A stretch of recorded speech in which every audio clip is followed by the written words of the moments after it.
Hey team, hopefully everything is working, all the technology has come together. So welcome to our very first AMA, Ask Me Anything. We've already got a fairly large bank of questions that have come through, but please feel free to keep asking those questions. Just punch those in the comments, the team will get those through to me.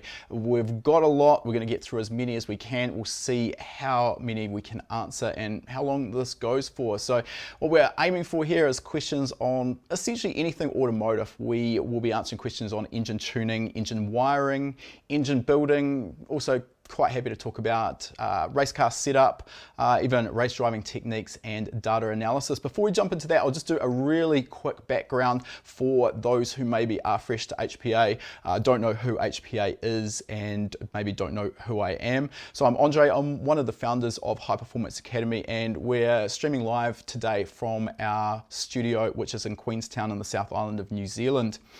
My background, for 13 years I owned and ran a performance workshop based here in New Zealand called STM, or SpeedTech Motorsport, and I'll just quickly take you through a couple of the projects we were involved with, so you got a bit of an idea of the sort of extent of what we were doing. So if we jump across to my laptop screen, this is a couple of photos that we've got here from our Instagram feed, and the car on the screen at the moment, this is my old drag car. This is a Mitsubishi Evo 3, and at the time this was retired, it held the record for the fastest Mitsubishi Evo in the world. It ran as quick as an 8.23 at 180 mile an hour, and the engine in that, still a cast iron block 4G63. This was producing 1166 wheel horsepower, running about 55 psi of boost on methanol fuel, and we revved that out to 11,000 RPM. So suffice to say, is a pretty steep learning curve jumping in the deep end with a car like that. Getting it to be as reliable as you could expect a small capacity engine to be at that extreme, and actually getting the car to go down the track quickly and consistently. Another car that I'm really proud of, and we sort of did end up becoming known as Mitsubishi specialists. This is an Evo 9 that we built. It was nicknamed DS9, and this held the record for the fastest late model Evo four-wheel drive, and at the time this was retired, it went as quick as 834 at 169.7 mile an hour. And yes, these records, both of them, have since well and truly been smashed, but that's the great thing about records, they are made to be broken. This particular car was built to run in a specific drag racing class here in New Zealand called Sport Mod, so this limited the size of tyre we're allowed to use. We specifically kept the power a little bit lower on this car because of that tyre. Made just on 1,000 wheel horsepower, running 42 psi of boost using a Garrett GT4202 turbo. The engine revved to 10,500 RPM and was a 2.2 litre stroker engine. Moving on, it's not all about cars though. The great part about what I used to do and what we now teach is that really the engine doesn't care what it's in. This is a competition superboat jet sprint boat, and it's powered by a twin turbo Nissan VK56. This runs on methanol fuel, made around about 12 to 1400 horsepower depending on the boost, and this is actually probably the wildest thing I've ever been for a ride in. On water, this would do 0 to 60 miles an hour in under 2 seconds, and could pull in excess of 6G in a corner. So if anyone gets a chance to go for a ride on one of these, I highly recommend you do so. Looks like we might be having a few issues with our Instagram feed. Keep going. Yeah, we'll keep going with this anyway. So moving on, again, just to show that it really doesn't matter what the engine is fitted to. This is a Supermarine Spitfire replica that I had the pleasure of being involved with the tuning on. This was not powered by the original V12 engine, sadly. This was powered by a 6 litre GM LS2. It was controlled by a Link G4 Plus ECU. And we didn't actually get a power reading on this because it never actually went on a dyno. But obviously, again, the tuning essentially is identical, irrespective of what you've got the engine in. All right, so now that we've got a little bit of an understanding on what we did. I'll talk about how we transitioned to High Performance Academy. After running STM for 13 years, I kind of got sick of seeing cars come to me that had been tuned elsewhere, and it really usually only took a drive around the block or a quick look at the mapping to realize whoever had previously tuned it had absolutely no idea of the basics, the fundamentals of tuning. And it kind of was, and maybe to a degree still is, the Wild West out there in the tuning industry. Essentially, there is no formal qualification path you have to go through in order to become an engine tuner, and anyone with enough money to buy a dyno, or these days there's a lot of people not even using dynos, just road tuning, can set themselves up and call themselves a tuner, and the results of course are exactly what you'd expect. Now, I don't want to take away from those tuners out there who are doing great work. Of course, there are some exceptional tuners all around the world, but sadly, they are far and away outnumbered by tuners that are doing terrible work and needlessly blowing up engines, causing engines to not make the power they're capable of and basically drive like garbage. So that really frustrated me. Now, the same really applies to the engine building, the wiring industry as well, and that was why High Performance Academy was founded to help provide education in these areas. We've obviously expanded our reach now, and as I mentioned at the start, we also cover subjects like race driver education, race car setup, suspension setup and optimization, wheel alignment, data analysis, and we actually cover some fabrication topics as well. All of these are delivered via online video-based training courses that you can take from the comfort of your living room as well. Small plug here as well, we currently are running a Black Friday special sale, and we're offering 50% off all of the courses on our website. There's no coupon code. You can just head to hpacademy.com and you will find all of our courses there, and you can have a look through and find something that suits your requirements, whatever it is that you want to learn about. All right, with a quick introduction out of the way, remember, if you've got more questions, keep them coming. We'll get stuck into these questions now. And what we're going to do as well, because we have been asking for questions for a while, we're going to try and do a bit of a mix of questions from those who have been waiting a while and those that are still here live. So if you can hang in with me here, I'm doing my best. We've got a lot of questions. If I don't get to yours straight away, don't think that I'm ignoring you. We will try and get through as many of these, but there is a long list. So let's kick things off with the first question today, which comes from Josh F, who's asked, what do we do with the areas of the fuel and ignition tables that the car does not run in? For example, the whole area underneath idle, do we just smooth the lines out to match the rest of the curve? A good question here, Josh, and this is an area that a lot of tuners don't know what to do with. Now, the element we need to understand here is just because we can't get to those areas on the dyno doesn't mean necessarily we won't be able to get to them at some point. Your specific question about idle, that's a little different. Let me get into that. But what I mean by this is if we're tuning a car on the dyno, it takes a certain amount of engine torque to actually physically run the dyno, keep the engine or the wheels spinning on the dyno. And if we try and reduce the throttle to get down into those lower load areas, what's going to happen is we no longer have that torque and the engine just slows down. So that really limits how low we can go down in the fuel and ignition tables. However, if we're out on the road once we've finished our tune, particularly if we're going down a slight hill at part throttle, that will actually allow us to drop down into areas we couldn't get to on the dyno, so we can't ignore them. My advice here is that when we're tuning on the dyno, or on the road for that matter, and we kind of are moving up through a column, let's say 3000 RPM for example, what we're going to find is as we move from low load to wide open throttle, we will see a reasonably consistent shape or trend to that line in the column. And what I try and do is extrapolate that down into the areas below where we can tune.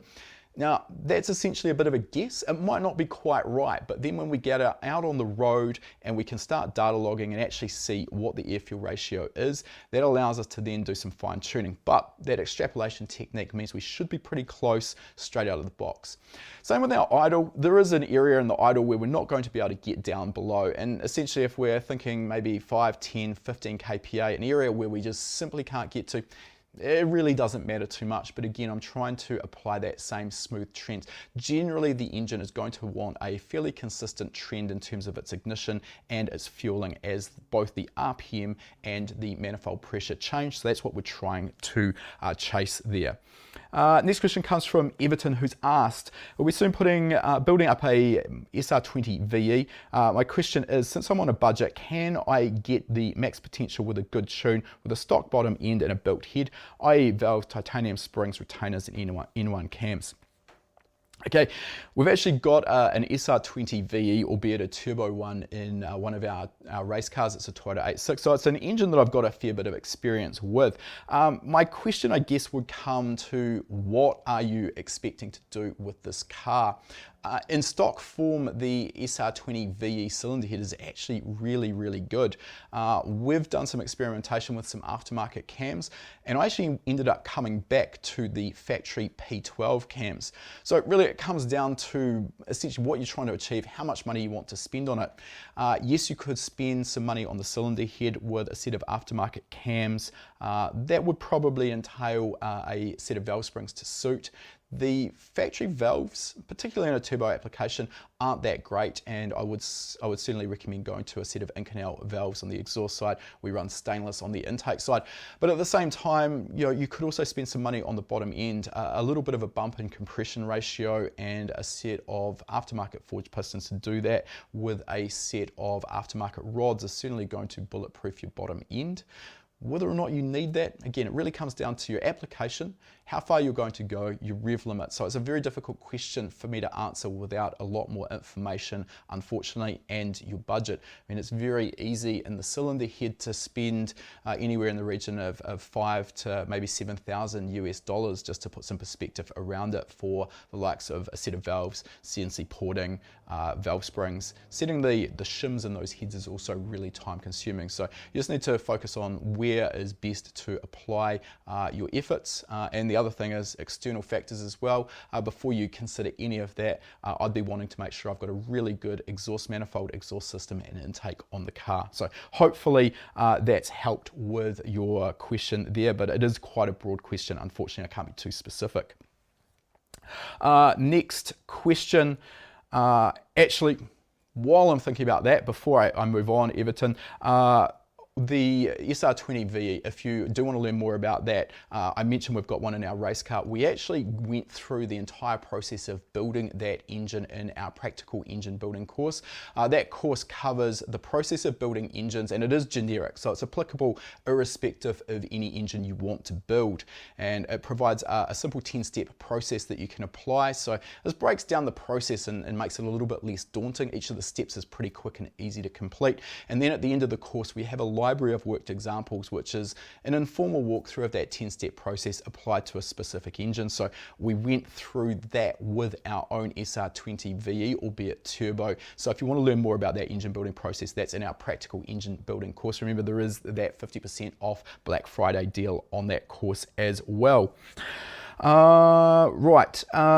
Next question comes from Colin, who's asked, what advice do you have for adapting a chassis harness to a standalone ECU and a custom engine harness?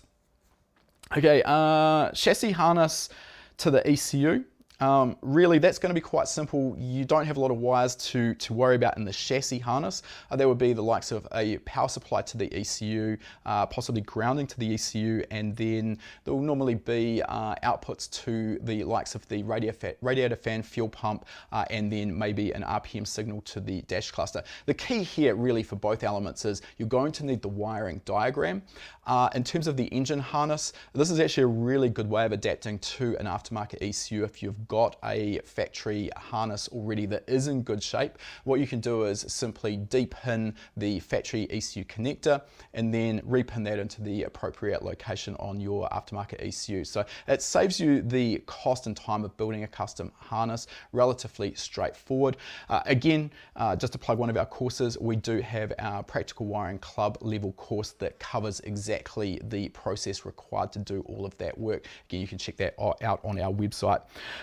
Moving on, and I'll put, the guys will put links to these courses that I'm talking about in the chat as well to make it nice and easy for you to find. Next question comes from Martin, who's asked, I'm wondering how you'd approach fault finding transient tuning. Sometimes while driving or stationary, if I smash the throttle, my car bogs. Would love to have some tips around solving it. Okay, this one is actually not a quick and easy answer. I'll try and keep it as short as I can because we do have a huge number of questions. So the first element where I see problems with transient or acceleration enrichment tuning is people haven't done the job properly of tuning the base fuel and ignition tables first. So what I'm getting at here is it's very easy to have a lean or a rich area in your fuel table, and of course as you transition through this it's going to cause some bogging or hesitation, and it can be easy to blame this on transient enrichment or acceleration enrichment tuning. So it's really important to have those tables done first. From here, it's a case of understanding what we're trying to achieve, and when we make sharp, large throttle inputs, we need to momentarily add additional fuel. Every ECU has their own different techniques on achieving that, but essentially there'll be normally an acceleration enrichment table relative to the rate of change of throttle position, and then there'll be another table relative to your RPM. The reason for this is that we will need more acceleration enrichment when we're at lower RPM than we do when we're at higher RPM. So it's not an easy thing to tune. It does take a little bit of time. The tip I'll give you here is you need to watch the air-fuel ratio trace. So we need a way of monitoring the air-fuel ratio while we're tuning the transient enrichment. Now, a lot of people expect that they're going to be looking for an absolute flat trace with that air-fuel ratio as they tip into the throttle. And normally, with a well-tuned engine that's giving really clean transient enrichment, you'll actually get a momentary lean or even a momentary rich blip. I'm not too worried about the specifics. What I'm tuning for is feel, how the engine actually responds to my throttle input. So that's what we should be looking for. If you've got a problem, start by making significant changes. Make a change of 50% or double the number even, and that's probably going to be going too far, but what it's going to do is quickly show you if you're moving in the right direction. Once you've decided found which direction you need to move in, then you can start fine tuning. Again, this is covered, of course, in our courses. We've got our practical standalone tuning course, which covers transient enrichment. Again, our team will chuck a link into the chat for that. Right, welcome to the HPA crew to Patrick Murphy. He's just bought the EFI Tuning starter package using that 50% off deal. That starter package covers everything that I've basically been talking about so far with tuning. We've got our EFI Tuning Fundamentals course, our practical standalone tuning course, as well as our Understanding Air-Fuel Ratio course. Really sets you up if you've got a deep thirst for knowledge on EFI tuning. Next question comes from DDS Racing, who's asked, when you don't have access to a dyno and you've done the street tuning for the fuel, how do you safely street tune ignition? It's a good question here, and the answer is that it depends. And it depends on what fuel to a large extent you are tuning on. So first of all, what we need to understand is that if we're tuning on a relatively low grade of fuel, pump gas for example, with a low octane, we're very likely with a high compression naturally aspirated engine to be suffering knock or detonation before we reach what's known as MBT timing, which is maximum brake torque timing, essentially in a nutshell, the optimal timing for a particular cell. Detonation or knock is very damaging to the engine, so when this happens we must stop and retard the timing to provide a safety margin.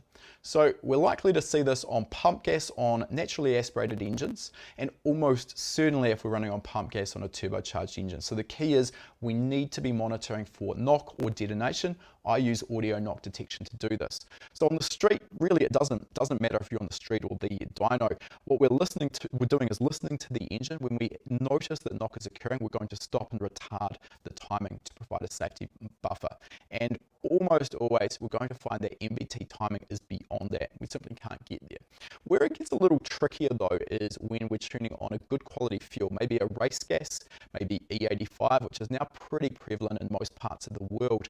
Now, on that sort of fuel, unless you're running really insane boost levels, chances are you will not be able to create knock. And this makes it a little bit difficult because we can end up with the timing over advanced. Now, That's not necessarily going to be dangerous, but it's going to be more timing than we need, more timing than is optimal. I recommend here just erring on the side of caution, being a little conservative with the timing.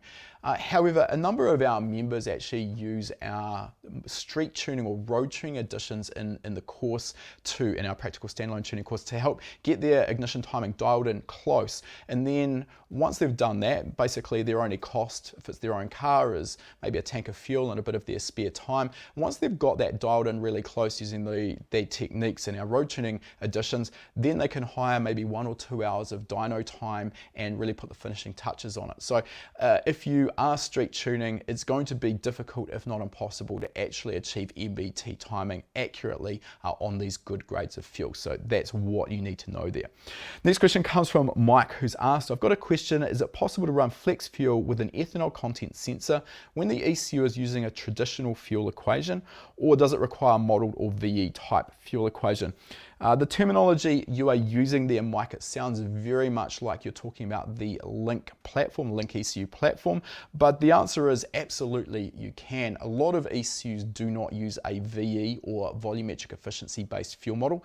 It definitely makes things a little bit easier and cleaner with flex fuel, because essentially as the characteristics of the fuel change from pump gas to any quantity of ethanol, the volumetric efficiency of the engine itself doesn't change. Now, difficult to make a blanket statement. Yes, there may be subtle or very small changes to the volumetric efficiency based on the additional cooling effect of ethanol fuel and the cooling effect on the intake charge. But for all intents and purposes, we can consider the VE of the engine does not change based on the fuel that we are using. So a volumetric efficiency fuel model, once we've got that VE table dialed in, basically all of the heavy lifting there is done, and the ECU handles controlling the fuel delivery in the background, provided we've got an ethanol content sensor and the ECU is programmed with the characteristics of the fuel. And by that I mean the stoichiometric air-fuel ratio, the density of the fuel, so that it knows what mass of fuel it needs to deliver. Now, on a conventional ECU, which might be injection time based, this can still be done, but what we end up doing or needing is 2 separate fuel tables. We'll tune one for pump gas, we'll then drain all the fuel out, then tune the second fuel table on whatever the maximum ethanol content we want to run is, E85 for example, and then there'll be a blend table in the background between those 2 tables. So absolutely can be done, just a little bit more work and a little bit more time consuming. Travis has asked, what do the boys of HPA daily drive? Great question there. It's actually a pretty varied mix. My usual daily is actually a Mark V Volkswagen Golf, which is not particularly exciting, I'll admit. Reason being that we are using that to develop a WinOLS tuning course. My business partner Ben spends most of his time driving around in either a Mercedes Sprinter van, which he's converting into a camper, or polar opposites, a Mitsubishi, I think it is, mini cab, which is a tiny little EV van. Taz in our customer service, he's driving a Nissan Patrol or an MX-5 with a half cage in it. My other car that I've got that I like to drive around is a Porsche 964 as well. That's a bit more of a special one. Don't really like taking the dog in that, so keep that one for special occasions.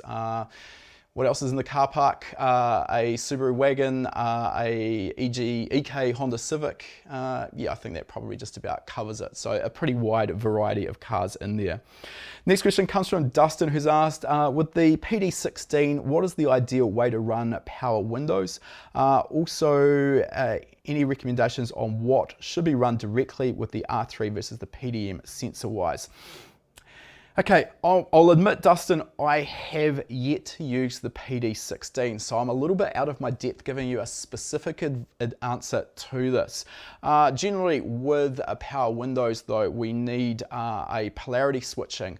Actually, we need to be very careful with this because some power distribution modules, and I do not know the Haltech product well enough to answer this for it, unfortunately, some PDMs cannot do that switching. So they they will only switch to 12 volts on an output, which will be fine for putting the windows in one direction, but what we need to do then is switch the polarity the other way around. So it's sort of like driving a motor in two directions. So yeah, the other way of doing this though is often there will be a body control module, and you can use the power distribution module to provide power to that. So again, I'm sorry, I can't be more specific on that just because I haven't used it. Now, recommendations on what should be run directly to the R3 versus the PDM sensor-wise. Generally, I would be running all of the sensors into the ECU itself.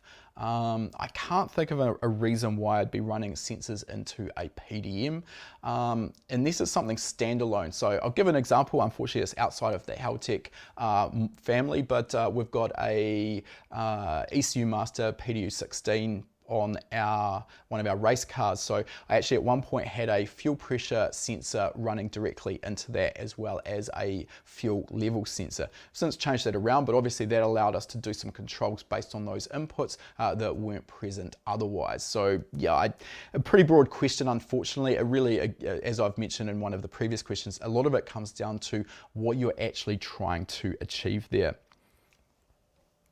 Sorry, just give me a second. Next question comes from Fat Lip Dubs, who's asked, how do engine builders determine the oil weight to be used for a given motor? This is a good question, and it's one that I'll admit on face value, I am definitely not an oil nerd. I know there's some people out there who really get deep into the weeds with oils, the makeup of different oils, additives that go into the oils. I am not one of those people. However, I've built, tuned hundreds of engines over the years, and I've seen the effect of various oils, quality of oils, and viscosity. So really what we need to understand here is the correct grade or viscosity of oil is going to come down to a large degree on the bearing clearances inside the engine. The bearing clearances, along with the oil viscosity, all other things being equal, and by that I mean the oil pump, etc., that will affect the oil pressure that we are seeing. Now, the reason this is important is that when we build a performance engine from a road car base, one of the usual directions we go in is to expand or increase the oil clearances. And the reason we do this is that when we take an engine that may be in stock form made 250 horsepower, and we're going to now turbocharge that and make 700 horsepower, and maybe instead of 7,000 RPM, we're going to rev it to 9,000 RPM. Now, when we look at the crankshaft sitting on the bench and even the engine block, it all seems really stiff, really rigid, and it's hard to imagine that flexing and moving. But when you apply a huge amount of cylinder pressure to the piston being transferred through the connecting rod into the crankshaft, that's exactly what happens. The crankshaft is going to flex. The block will also flex and move to a degree as well. And if we've got tight clearances, which is what a lot of the factory clearances are, that can be enough to end up resulting in metal-to-metal contact between the crankshaft journal and the bearings. So that's why we go slightly looser with our clearance. But when we go slightly looser with our clearance, yes, that's going to prevent that metal-to-metal contact for a small amount of flex. But we also want to step up in our oil viscosity because otherwise we're going to end up with a low oil pressure, and that's obviously not going to be ideal. So it's a case of monitoring the oil pressure. Often we can actually test, run the engine with a specific grade of oil, see what the oil pressure is, and if it is a little lower than desired, what we can then do is step up in our oil viscosity. Put some numbers around this. One of our race cars is a Toyota 86, which runs the FA20 horizontally opposed Subaru engine.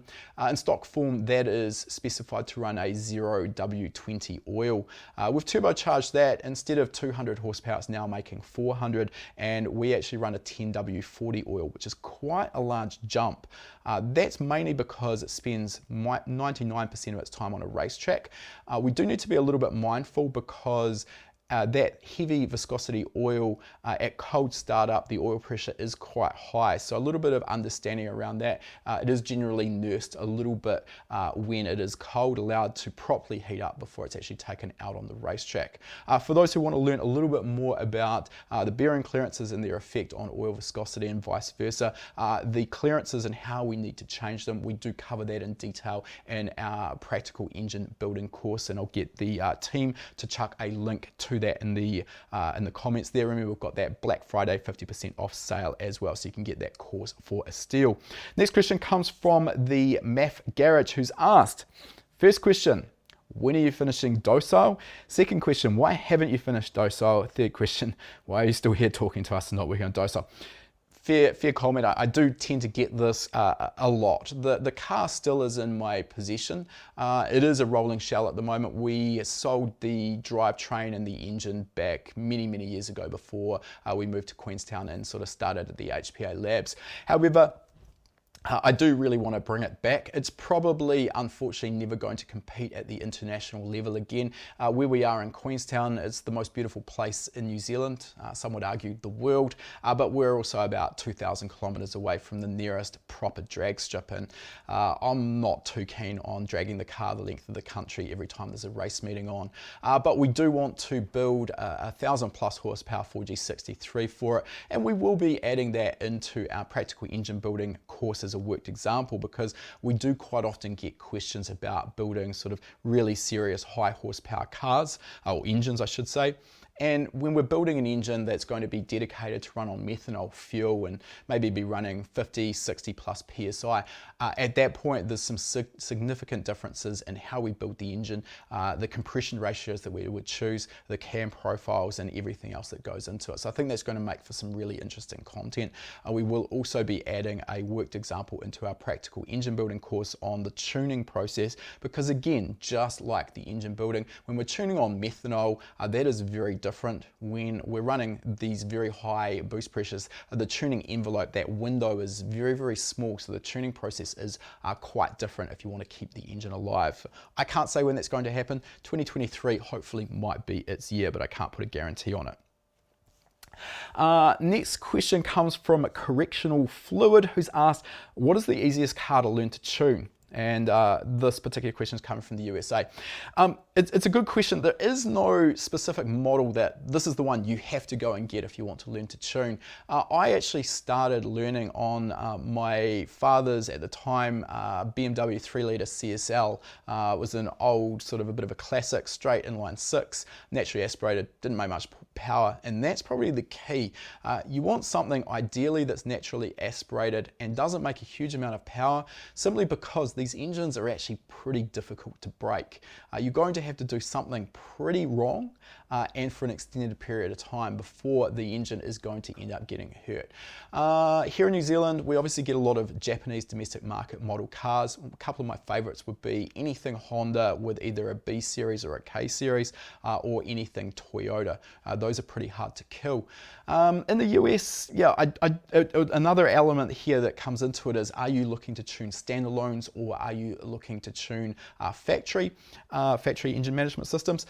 The LS, anything with an LS in it's a pretty good bet as well, particularly an older naturally aspirated LS, pretty cheap.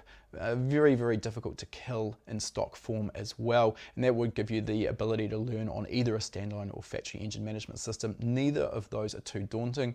I'll add another favorite to the mix, the earlier NA Mazda Miata or MX-5. That's a great platform with the Mazda B6 engine. Great little engine and difficult to break. Now I'm going to add to this as well, because a lot of people will be driving turbocharged cars, and the information I've just given might sort of put you off. No, just because you have a turbocharged car doesn't mean that you can't learn to tune on it. You absolutely can, but it just requires a little bit more understanding, a little bit more care. Your tuning envelope just gets a little bit narrower, and you can also do damage quicker. But if you are careful and you're patient, you've got an eye for detail, absolutely you can tune a turbocharged engine. It's no problem. We've got a specific set of modules in our practical standalone tuning course that cover the process of tuning turbocharged engines. I give the process that I use that's going to give you the best chance of success and put the minimum amount of stress and load on the engine. And again, I'll get the team to chuck a link to that course if you want to check it out. Should also mention as well, I've talked about the Black Friday sale. We've talked about a few of our courses as we've gone through that are relevant to these questions. I haven't mentioned here as well, all of our courses come with a 60-day, no questions asked money back guarantee. Black Friday sale or not, it doesn't matter. We've always had that policy. So if you purchase a course and decide that it's not quite what you expected, or maybe it's not right for you, no problem, let us know. We'll give you a full refund of that purchase price. Stuntman Mike has asked, got a 2016 Ram 5.7 Hemi supercharged running 7 psi with 650cc injectors. It cold starts fine. I have to press the throttle to the floor while hot starting, and this is on HP tuners. Any advice? Thank you for the knowledge. Okay. Difficult one. I'll be honest, at this point we've done very little on the Dodge brand, so this isn't a car that I've personally tuned, so it's going to be difficult for me to give you first-hand experience on this one. We are looking to bring some Dodge content into our practical reflash tuning course next year, because we're constantly getting slammed with questions on the platform. So one of the big problems that I see, and this goes across essentially any late model ECU, Dodge, Ford, GM, is not properly entering the data for a new set of injectors. And everything in these late model ECUs is so specific to the injector characterization data that if you don't have this right, this is going to cause a lot of problems down the track. So again, not knowing too much in terms of details of the rest of your setup or what's been done with the tuning, that would probably be the first place that I would be looking, making sure that that data is correct. There will inevitably be some tables for hot and cold starting.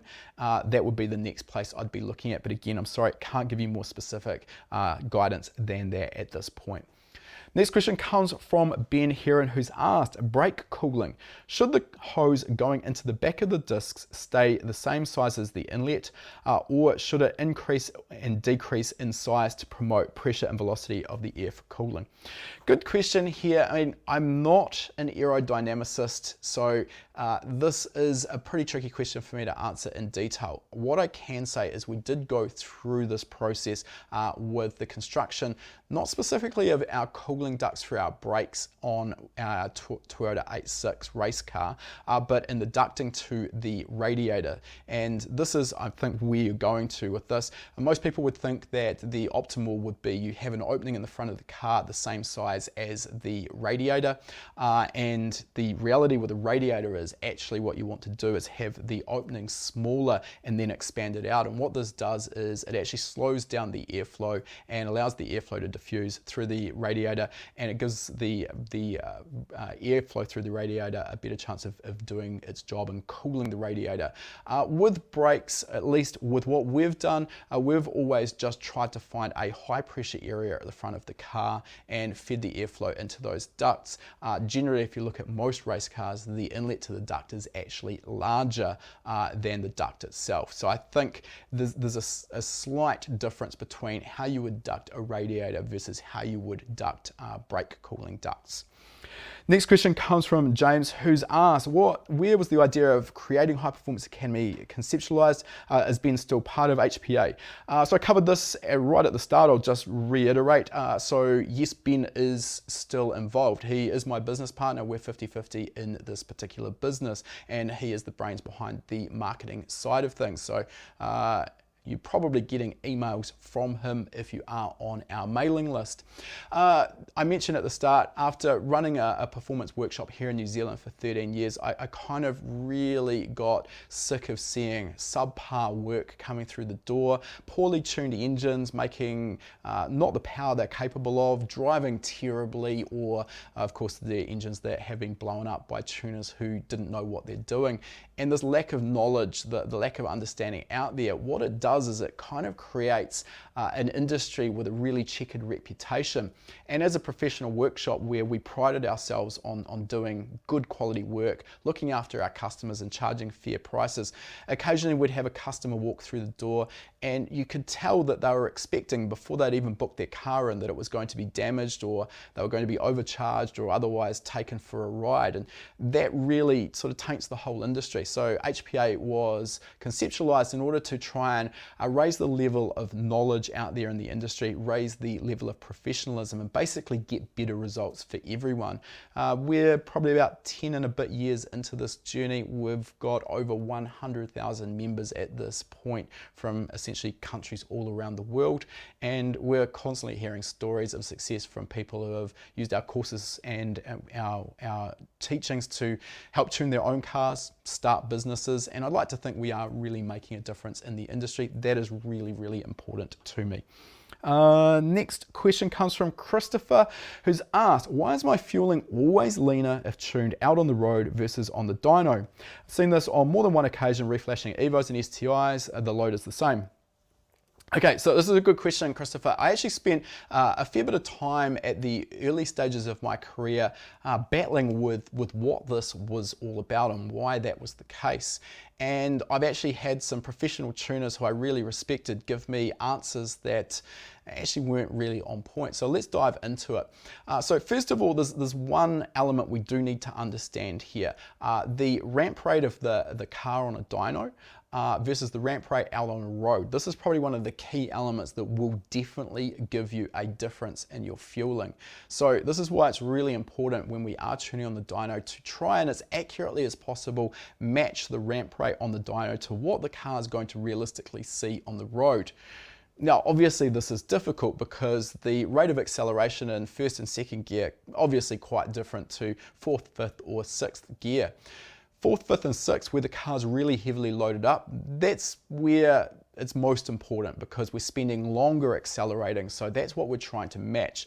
Obviously it depends a little bit on engine power and gearing, but in general a good place to shoot for is around about 500 RPM per second. As the power creeps up, you might want to pull this down, but that'll load the engine up properly. So I see some people doing 3, 4, 5 second pulls. It's probably not going to be very realistic in terms of how the engine's going to perform on the road. The other element that sort of plays into this is what's called fuel film. I can't get too deep into it because we could spend another 15 minutes talking about it. But essentially with a port injected engine, there is a portion of the fuel that is delivered via the injector that actually forms a puddle or film on the port wall. And as that's topped up by the injector, it's also evaporating off or dripping into the cylinder. And that actually forms a significant or has a significant effect on our overall fueling because the elements that affect the size or volume of that puddle of fuel on the port wall will include the manifold pressure and the airflow, and these are things that are changing as we accelerate through the rev range. So what we'll see, why I mention this is later model ECUs now, a lot of the aftermarket ECUs do incorporate a proper fuel film model instead of the conventional acceleration or transient enrichment tuning that we usually see that's based on a rate of change of throttle position. And if we're properly modeling that fuel film, it goes a long way to correcting these errors that we see based on our ramp rate. Now, the other element that comes into this as well is that no matter how good your dyno is, no matter how much money you've spent on the dyno cell, it's very difficult to properly replicate the airflow and temperatures that we're going to see out on the open road at 60 or 100 miles an hour. That's why I'm a really big advocate of always testing and confirming our tune out on the road once we've completed our tuning on the dyno or on the racetrack if we've got access to it. We don't race or drive our cars on the dyno, so what we really care about is making sure that everything is actually right under real world conditions where we're driving the car. We actually include a set of modules in our practical standalone and practical reflash tuning courses that covers exactly this process, giving you a step-by-step guide through how to get the best results from confirming your tune out on the road as well. So if you're interested in learning that, the team will chuck a link into the comments below. Now, I've just got a note here. I do cover both road and dyno tuning for you in detail via the HPA course material. So even our practical standalone and reflash tuning courses that I just mentioned, we do present them predominantly on the dyno, but I know that a lot of our members around the world will have no access to a dyno. Obviously, it's the best place to perform your tuning, but in some cities and even in some countries, there are literally no dynos. And at the start of my career, I was spending a lot of time tuning without a dyno. I didn't have the money for a dyno when I first started. So over that time, first couple of years, I sort of developed and perfected the process of getting the best results possible out on the road. And that's what we teach in both of those courses. So even if you are road tuning, those courses do include that material. Now remember, those courses are 50% off with our Black Friday sale as well. And you'll find the link for both of them in the chat.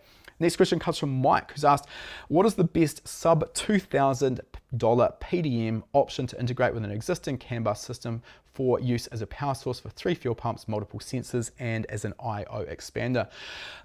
Okay, Mike, my answer for this one is absolutely hands down. I love the ECU Master PMU product. I think I called it PDU earlier. It isn't, it's a PMU. You'll excuse my confusion. There's so many of these on the market. Some of them are PDMs, some of them are PDUs, some of them are PMUs. Power Management Unit.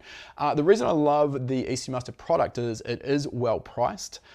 I cannot remember off the top of my head, so do not quote me. You can Google it. I think it is either at or around $1,000 US. It is a 16-channel unit, as its name would suggest. I think they've now brought out a larger one as well. Don't have a price point on that.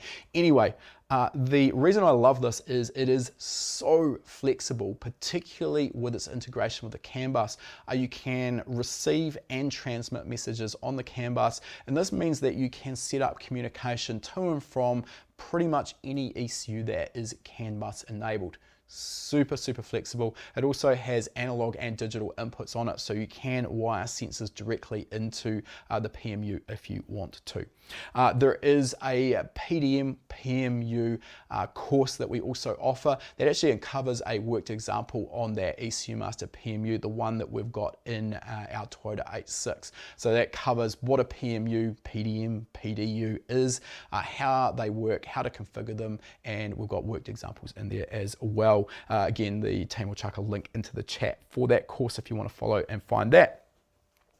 Next question comes from Matthew, who's asked, I'm wondering if you could do a video of how to read a dial bore gauge. I have the courses for engine building, but would like to see more in-depth with measuring tools. Okay, Matthew, we do cover that in the course and particularly in the worked examples. However, we do also include a webinar. I think there might be a couple of webinars in our webinar archive that will show you how to use the likes of a micrometer, how to use a dial bore gauge. So if you are a gold member, I would suggest searching in the webinar archive. It is such an overlooked resource for our members as well. We've got over 300 hours of webinar content, which are informal lessons on pretty much everything we cover. Engine building, engine tuning, wiring, data acquisition, suspension and alignment, etc. So check in there. I know we'll have you covered. Hopefully maybe one of the team can actually find a link to that specific webinar and drop that in the comments. I will actually mention on that note as well, our webinar archive, if you purchase any of our courses, you get 3 months of free gold membership, which will give you access to that webinar archive. It is an absolute gold mine of information.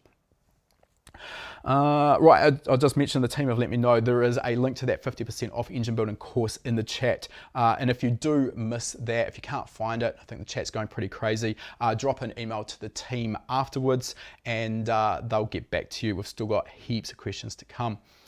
Next question comes from Scott, who has asked, I'm working on a project using a Subaru EJ207 version 9, a Haltech Elite 2500, a PD26 with a custom wiring harness. Everything works except no spark. I have RPM, a proper cam and crank signal, tested the coils and nothing. Okay, interesting one there, Scott. I mean, it could be a range of things. What I would probably start by suggesting is that you actually do an ignition output test and make sure that you physically can get the ECU to generate spark. That would be the first thing, because what that will do is eliminate the possibility of a wiring problem, and it will eliminate the possibility of a coil issue. Be very, very unlikely that you've got 4 dead coils though. 2 other elements that I would check. Now, you've said that you've got a proper cam and crank signal. What I would be doing in the Haltech Elite software is making sure that you are actually getting the ECU is going into synchronization. So that means that it's not only got RPM, but it's getting the cam signal and it knows whereabouts it is in the engine cycle. So just because you're getting RPM doesn't necessarily mean it's synchronized. Now, the other thing that I would suggest here, I actually know that won't work. I was going to say it is possible if you've got an engine that is seemingly everything is set up properly, but it won't start, that you actually have your offset for your top dead center number 1 signal, essentially your reference offset, out by a full engine cycle and it's firing on the spark, but you've said you've got no spark at all, so that would take that out of the equation. Right, now I'll just mention as well, we do cover tuning the Subaru platform in a few of our different HPA course modules, including our reflash tuning course, where we did a worked example on the ECU flash platform. We've also covered the Haltech Elite. We used to have a version 11 Subaru STI, which we used for a number of years for course content and webinars. So if you want, that would probably be really, really relevant. The subtle differences between the version 11 and your version 9, but essentially the setup and everything else is exactly the same. I'll just come back as well. You mentioned the PD26. If you've got a power distribution module, depending how that's wired, just make sure that you are in fact getting power to the coil. So that comes back to your wiring. That would be showing up as a problem if you do that ignition output test.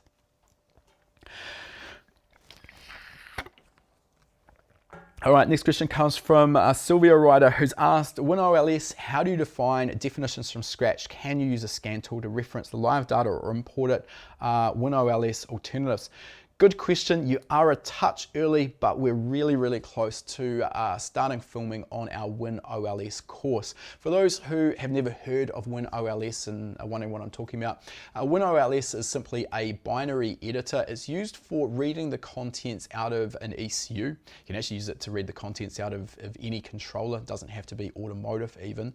Then we can display that, and it kind of, if you're not really used to it, looks a little bit like maybe staring into the matrix.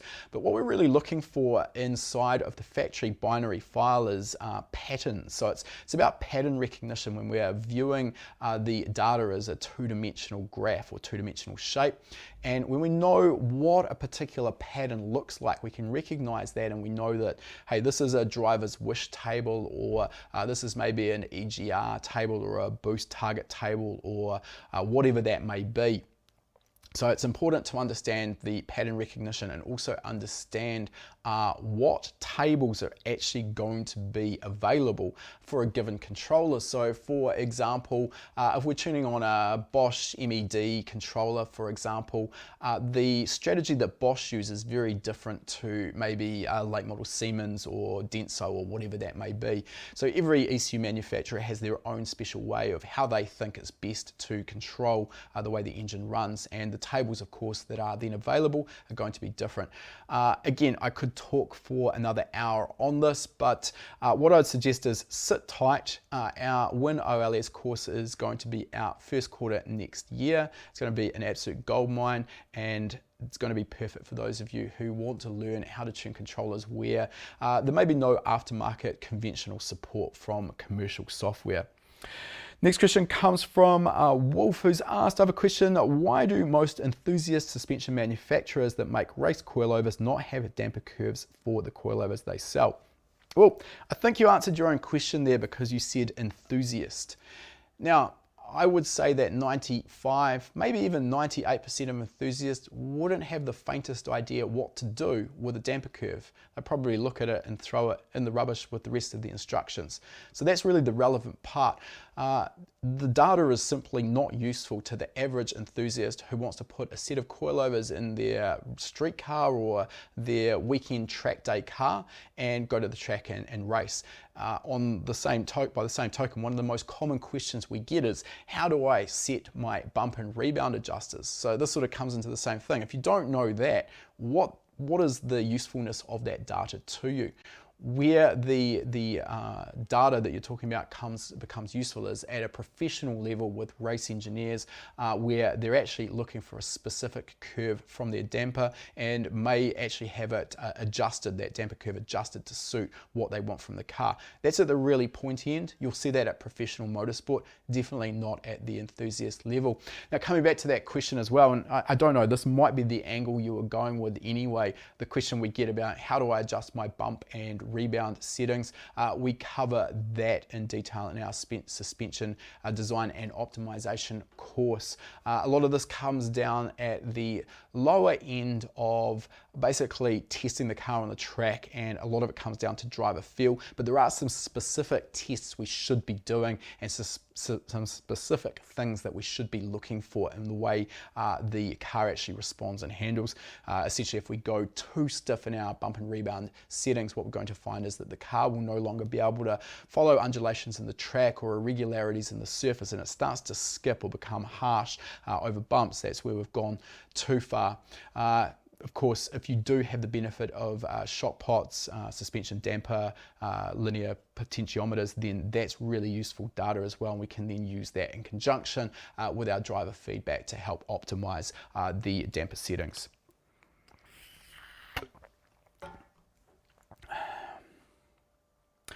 All right, next question, just make sure I've got these in the right order. Next question comes from Brian Hendry, who's asked, or said, definitely going to join, been following you guys for about a year.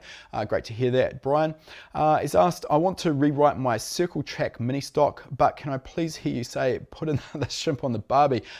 I can say that and just but you're getting us confused with Australia, New Zealand. We don't chuck another shrimp on the barbie. That's those guys over there, but I won't take offense. Next question comes from Mike Jardin, who's asked, on a G4X with an accelerometer and using maths channels, could you measure horsepower like in a car dyno using F multiplied by D over T, distance over time? I can't work out how to input that into a math channel. I haven't used the math channels on the G4X. I've actually been a little bit slack on that platform. I haven't actually played with the G4X, but yeah, I'm aware they do have math channels. I couldn't, off the top of my head, tell you how to do that. I probably could if I sat down and actually spent some time with it, but I'm not going to do that live, unfortunately. Essentially, yes, you could, but there's a lot of complexities that go around generating a horsepower value.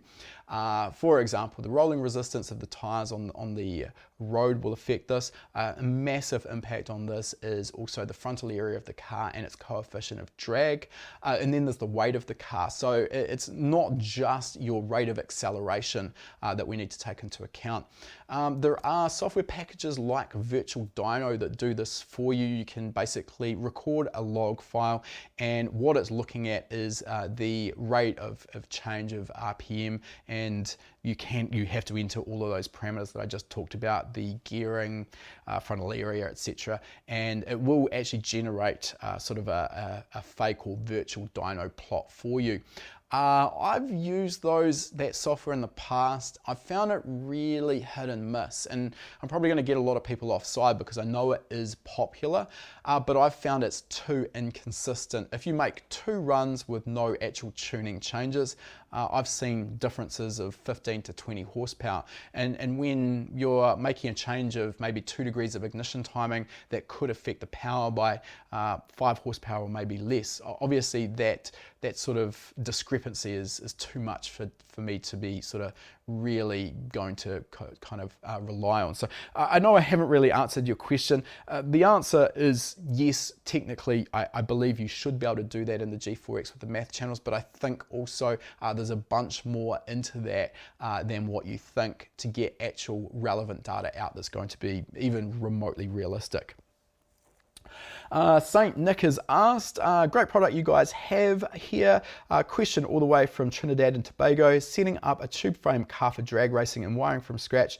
How do I set up launch control?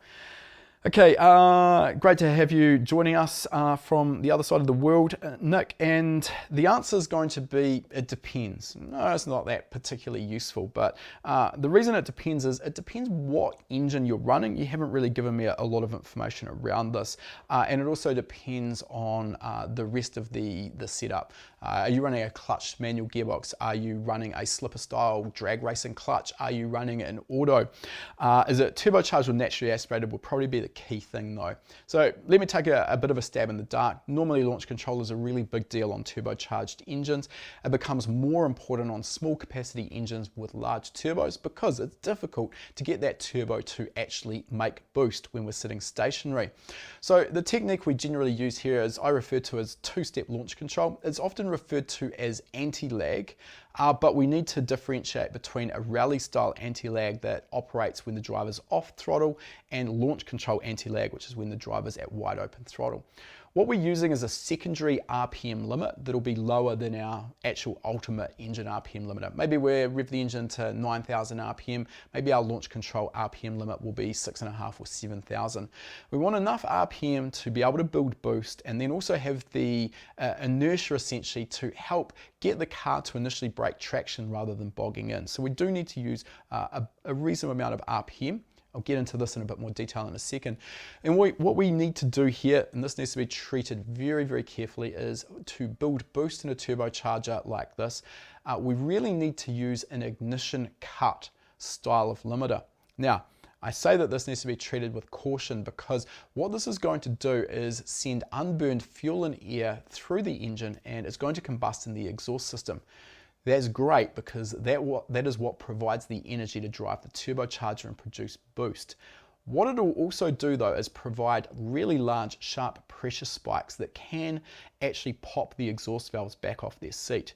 This can play havoc with a lot of valve trains. If you've got a rocker style valve train, I'll pull one example engine out of thin air here, which is the SR20 DE and DET.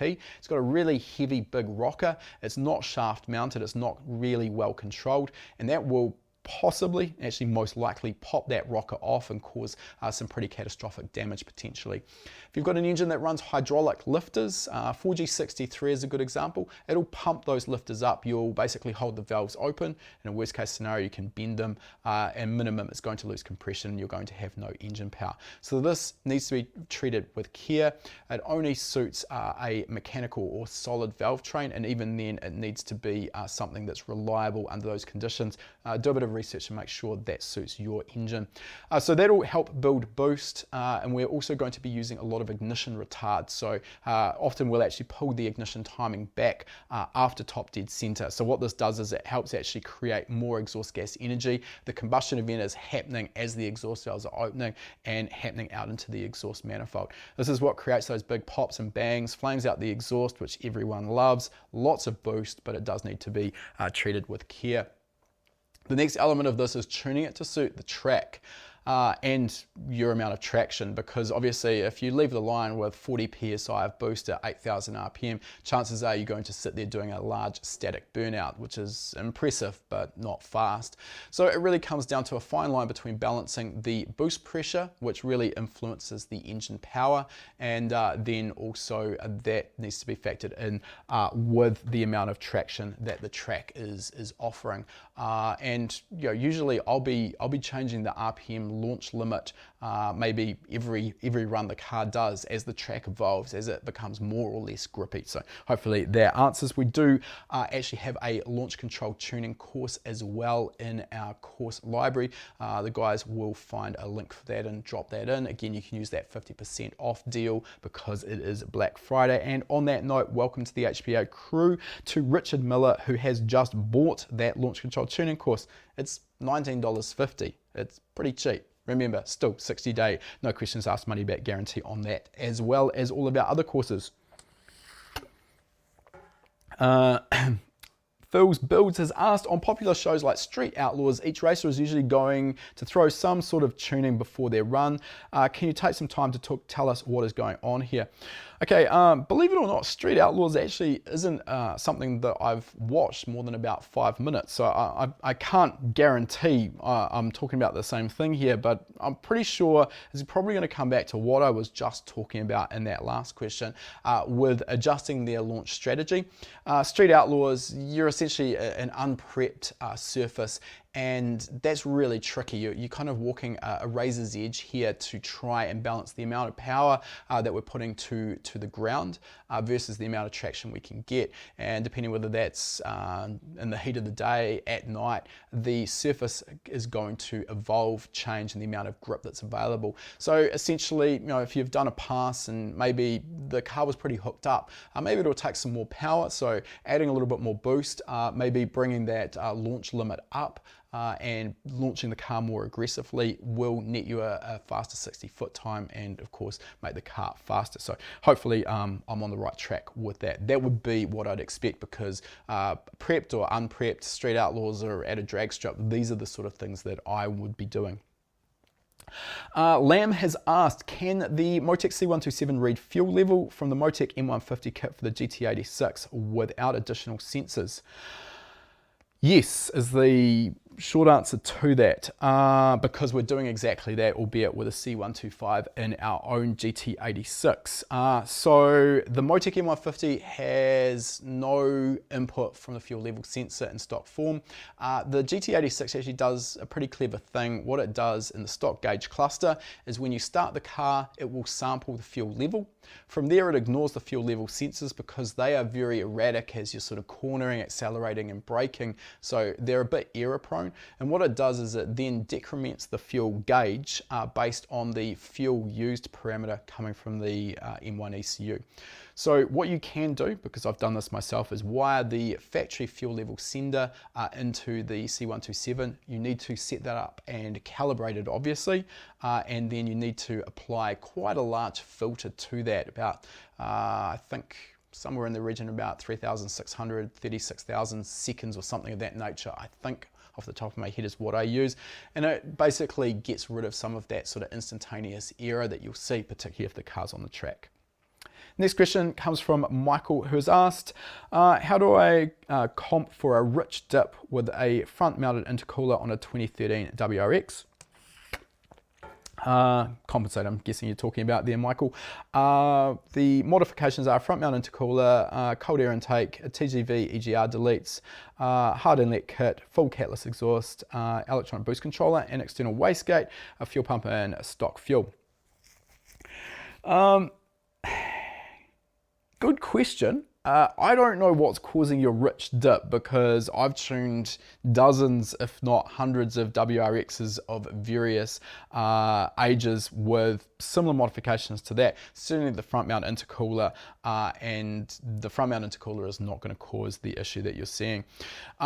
With your cold air intake, what I'm going to guess is that this has affected the accuracy of your mass airflow sensor curve.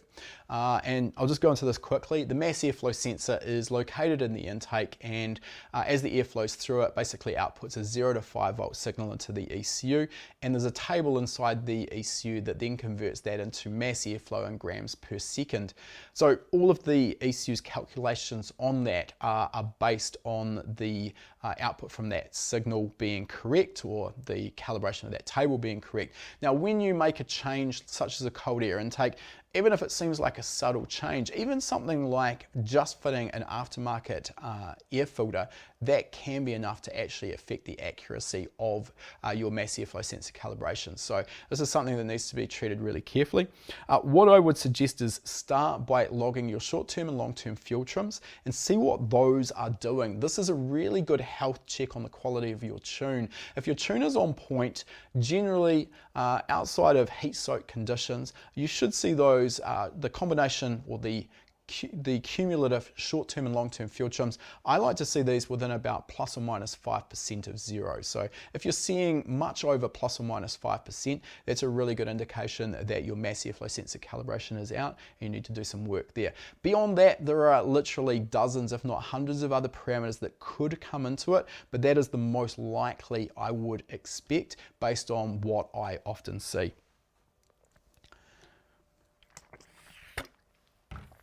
CB Drift has asked, how do you decide what temp to run an engine at, e.g. what oil and water temp is acceptable for a given role?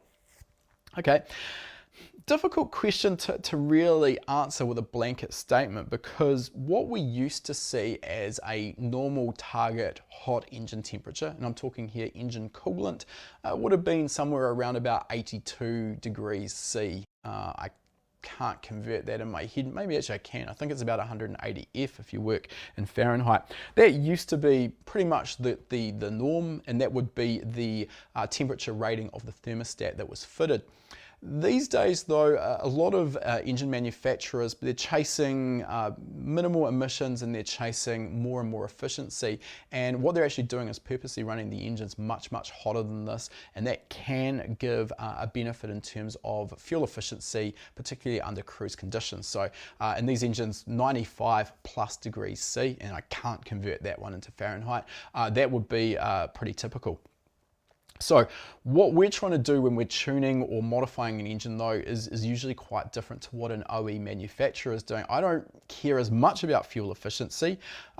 Certainly if it's a daily driver it's helpful, but I'm more interested in reliability under high load, and this is where high temperatures really aren't ideal. So generally I would like to see my engine operating under high load, high boost, high power and high RPM in the 80 to 90 degrees C vicinity. That's not to say it has to be, but you know, the cooler we can get it within reason, the better.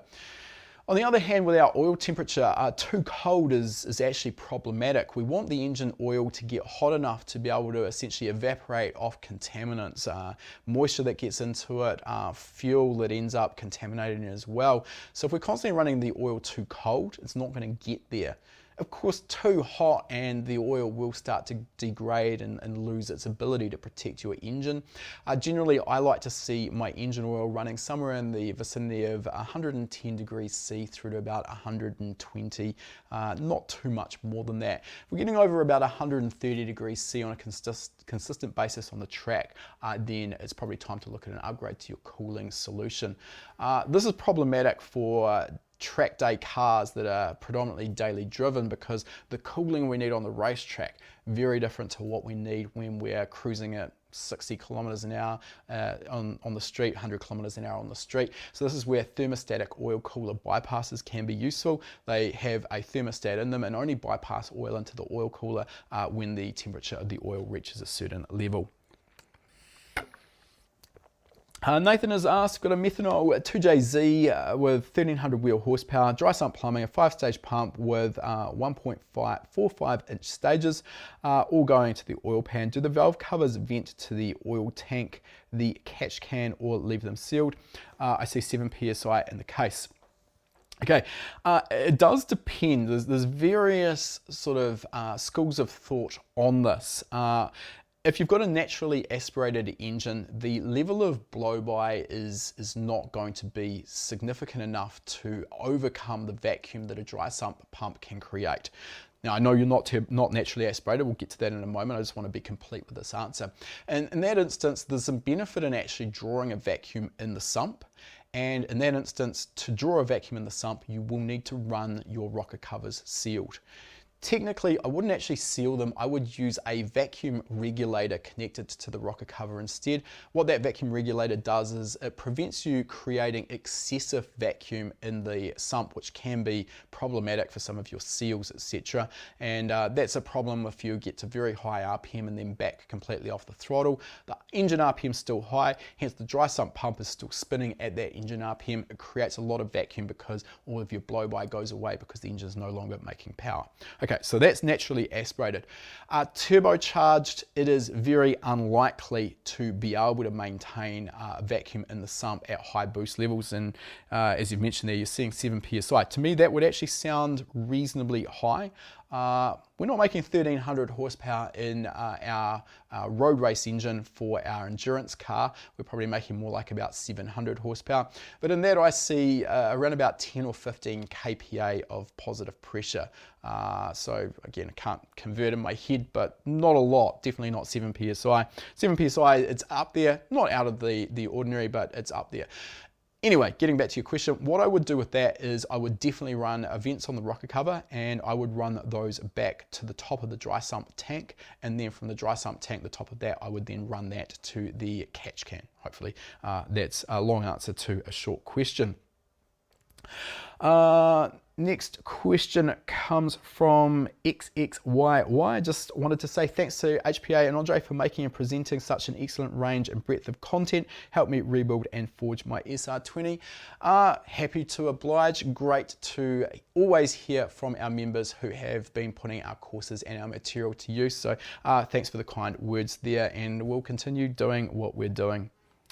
Next question comes from Josh, who's asked, thinking about putting ARP head studs on my second generation DSM 4G63, is removing the head for this process a must? Absolutely not, which I'm sure is going to be great news to your ears. We quite regularly did head stud upgrades on factory engines, all manner, but we specialised in 4G63s, and we did this without taking the head off. The process for doing this needs to be treated a little bit carefully. There is obviously a sequence in which we install and torque down the cylinder head. Generally, we start in the middle and then work our way out diagonally. The idea behind this is we're trying to torque the head down evenly without causing any distortion. So we do exactly the same when we're installing the head studs. I would start in the middle, and we only do one stud at a time. And what I mean by this is we'd remove one of the factory bolts, we'd install and torque the stud in its place, and then move on. We don't want to undo all and remove all of the factory bolts because that's going to lose the seal essentially between the head and the block on that head gasket. So no, nice easy job there, Josh, no problem at all. Next question. Philip has asked, front wheel drive or rear wheel drive, is it actually dangerous to run a square setup down the drag strip even with the correct suspension setup? I know that running skinnies is preferred due to less friction or weight. No, absolutely, there's nothing dangerous about running a square setup, and by square, Philip's talking about running essentially the same wheel and tyre combination, front and rear. I mean, the reason that we see a lot of high-end drag cars run narrow little wheels and tyres on either the front on a rear-wheel drive car or vice versa on a front-wheel drive car is simply, as you mentioned there, to reduce the, well, it's actually rolling friction, the big wheel and tyre package is harder to roll down the track, so essentially there is some minor losses there, so absolutely not. Yeah, and the other thing that's an advantage is a square setup like this, it's much easier to slow the car down at the end of the drag strip. Peter has asked, I'm dealing with a car that landed on its side. The engine, BMW S54, was running for a few seconds in that orientation. Could shims be lost? Any other items to check? No, absolutely, you shouldn't have any trouble with shims being lost or falling out. The orientation of the engine doesn't matter. The shim is essentially setting the valve lash. That might be in the order of 8 to 10 thousandths of an inch. And you could run the engine upside down. There's definitely some other problems around that, but you could run the engine upside down and those shims still are not going to fall out. The bigger issue and the bigger concern would be if the engine's on its side or upside down, as I mentioned, whether we got oil to the oil pickup. And if that starves of oil, there's a potential for a bearing related issue where we get metal to metal contact.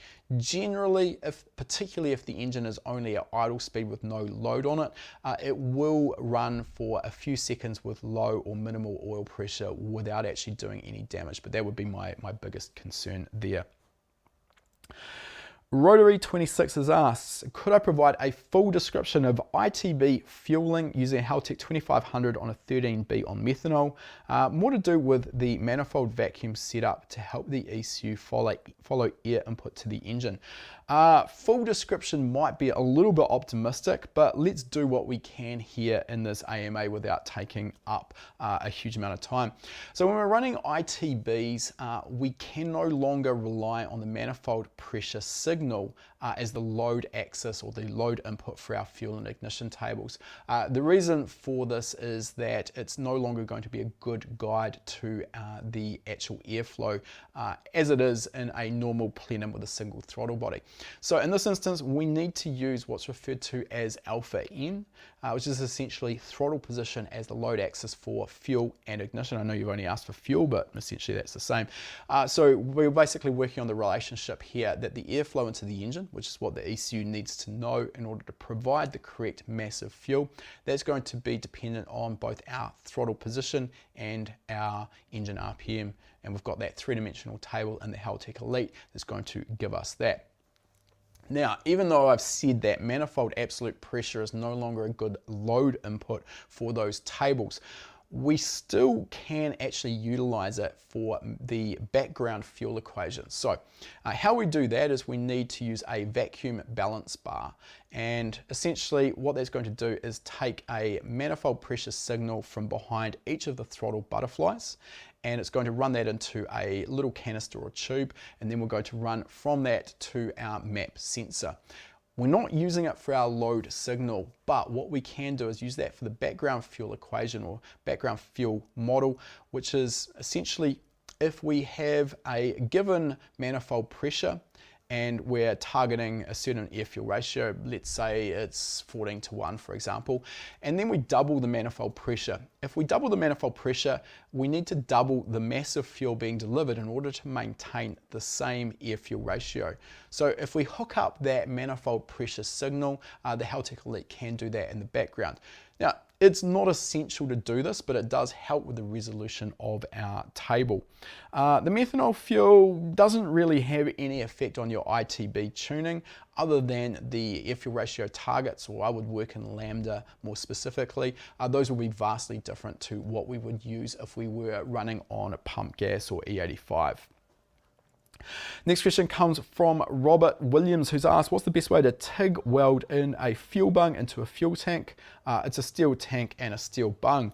Okay, I'm guessing here, and rightly so, that you're worried about the fuel vapors inside the tank exploding, which is obviously a serious concern. I would recommend, if you're doing this, first of all, make sure you've got the tank completely out of the car. One of the usual ways of doing this is to actually fill the tank up with water. The problem is that even if we drain the fuel tank of all of the fuel in it, we still will inevitably have fuel vapor in it, and the fuel vapor is actually more explosive than the liquid fuel. So that's obviously a massive concern. I can't say it's not possible to properly evacuate all of the fuel vapor out of the tank. I'd be very, very concerned about knowing that I've done that properly. So that's why a lot of people will just simply fill the tank, or at least the area that we're welding, with water during that process. Obviously, when we're doing that, you would weld the bung onto the outside of the tank with the tank full of water, and then once the weld's complete, then you would drill out through that bung. So yeah, tips there.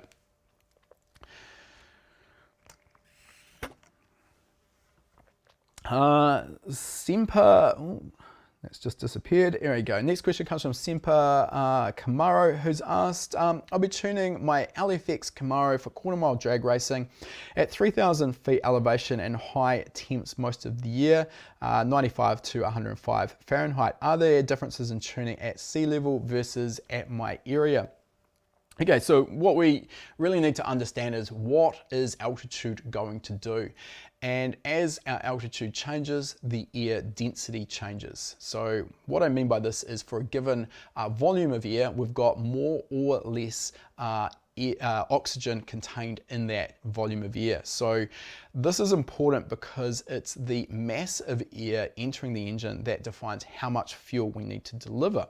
So essentially, as the barometric pressure changes, and even at sea level, it's changing day to day as our weather changes, the amount of fuel we need to deliver to maintain a fixed air-fuel ratio will change. Likewise, if we drive up Pikes Peak, as we're going up the mountain, the barometric pressure is changing, the air density is dropping, we need to provide less and less fuel as we go higher and higher. So yes, there is a consideration here. Exactly the same happens with our air temperature. Hot air is less dense, exactly the same thing. For a given volume, the hotter the air is, the less oxygen there is, hence the less fuel we need to deliver. However, for you, and I'm not familiar with the LFX Camaro, but I believe it runs a naturally aspirated 3.6 litre engine.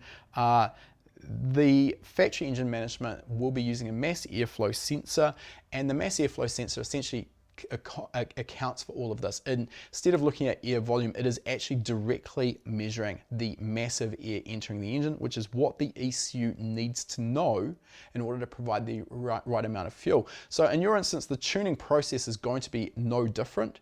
What you'll find is that 3,000 feet and high elevated temperatures, the amount of power the engine produces is simply going to be a little bit lower. But if you took the engine to sea level, it's going to require essentially no touch-ups to the tune, and it will just make a little bit more power. Next question comes from Marky D, who's asked, what's the best way to stabilize engine idle while coming to a stop in order to prevent engine stalling using ignition advance or idle control valve target position adjustment? The answer there is a bit of both. Now, the first element here, because stalling coming back to idle is really prevalent. This is a common problem. So I just want to start, before we actually talk about idle speed tuning, talking about another couple of elements. The first is if we're running a speed density style system, making sure that your fuel and ignition tables are actually properly tuned in the low load areas coming back down to that idle area. This is something that's often easy to overlook. We may inadvertently be too rich or too lean, and that's going to cause stalling problems irrespective of our idle settings. That has to be right. We'll also have exactly the same problems, and sometimes no amount of tuning will fix it. If we're running a mass airflow sensor and we've fitted an aftermarket vent to atmosphere blow-off valve on a turbocharged engine, the mass airflow sensor is simply measuring more air than is actually going into the engine, and the engine will in turn run momentarily way too rich. So there's nothing we can do about that. Now, I don't know what your setup is, I just want to cover those two bases. The next is our actual settings. So we've got two options here. One is our idle control settings. So with this stepper motor or a idle control solenoid, maybe even drive-by-wire position. Key here is what we want to do is make sure that our base position is a little bit above our actual required position for our idle speed control. So if we're targeting 800 RPM, I'd probably start by adding enough to our idle target our idle position table to maybe result in an idle speed of 900 RPM. And then what the closed loop will do is then pull it down from that. So it just means that the idle speed doesn't tend to dip and result in stalling. The other thing I always incorporate, even with a normal idle speed control system, is idle ignition control, where we're using the ignition timing, advancing and retarding that in order to increase or decrease engine torque. And that's a very, very effective and very, very quick response way of controlling our idle speed. So an aggressive table there, those two combinations should do a good job to fix any stalling when you come back down to idle. Matt B has asked, I've got a high compression high RPM engine, and my VE map ended up with several peaks and valleys. What can I adjust or tune that would help smooth out the VE map?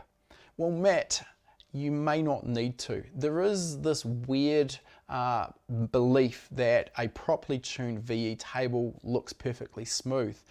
If you're tuning turbocharged engines or supercharged engines, that often will be the case, but particularly on naturally aspirated engines, and particularly as we start getting aggressive with things like the cam profile, often these will show quite large peaks and troughs in the volumetric efficiency table, specifically down at low RPM. Once we get higher in the RPM, generally these tend to smooth out. So my advice is always give the engine what it actually wants. Don't think that having a beautifully smooth VE table is what every engine needs. It's not going to be the case. If the engine is running smoothly, if it is getting the target air-fuel ratio that you want, that is what we're trying to achieve. Don't let the VE table shape sort of change the way you go about tuning. Now, This is one of the more common misconceptions I see. I see this in tuning Facebook groups all of the time, and this sort of comes up with these rate my map style groups as well. And again, often a peaky VE table is not incorrect. And we do cover this process of how to go about tuning this in our practical standalone tuning course. We also cover it in our EFI Tuning Fundamentals course, so you actually know what you're trying to achieve. And again, if you are interested in learning a little bit more, we will drop a link to both of those courses in the comments as well. You can find them there. Remember, you can use the 50% off deal we are running for our Black Friday at the moment as well. I think that sale is running for another 5 days. Welcome to the HPA crew on that note, to Connor Donnelly, who's jumped on board with the engine building course. Great to have you on our membership there, and we hope you enjoy that course, Connor.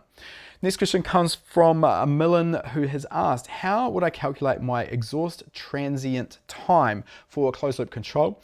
I've added in a turbo to a V8, and now my O2 sensors sit after the turbo and some way down. Okay, so transit time essentially is what we're talking about here.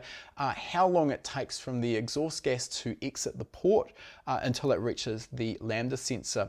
So there's a couple of things we need to consider here. The transit time will depend a lot on the exhaust flow, or the speed of the exhaust flow. So what I'm getting at here is transit times at idle are dramatically different to 4, 5, 6,000 RPM. So the way I would generally go about this, and I'm going to assume here you are running on an aftermarket standalone, because otherwise this wouldn't be a consideration, make a change to your fueling at idle, and then look at your lambda, plot the lambda versus when you made that change, and you'll actually be able to measure using that how long it took before the lambda sensor actually sampled the changed air fuel ratio. So at idle, it may be as much as 1.5 to 2 seconds or thereabouts. 1 to 2 seconds would not be out of the norm, depending on where you've got the sensor. It might be shorter, it might be longer than that. Once we're up in the RPM though, it generally, the sensor location almost doesn't make a difference, and from sort of 4,000 RPM and above, I would generally expect update times to be somewhere in the region of maybe 1 to 200 milliseconds, maybe even a little bit less than that.